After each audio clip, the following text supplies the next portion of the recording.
Welcome to m-hance presents the 12 Days of Hintmas with me, Sharon Keegan.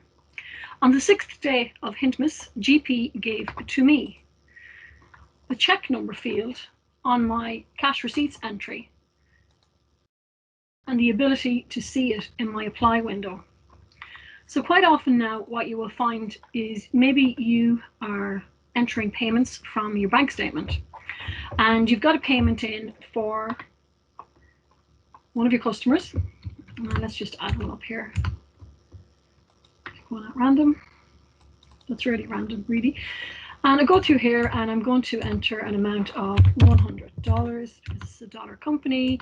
And down here under check/card number, really, I guess we don't receive that many checks nowadays. But you will have a reference of some sort. So I'm going to put in a reference in here of SK and the date, perhaps.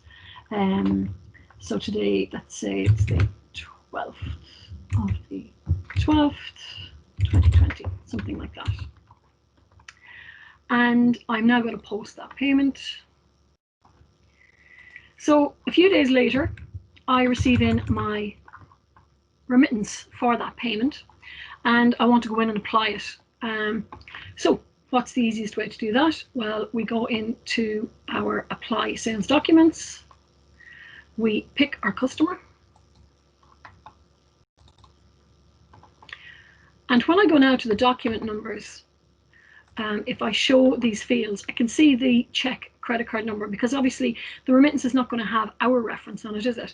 It's going to have the customer's reference. So there's lots in here that don't have any reference on them at all, but there's my one and I found it.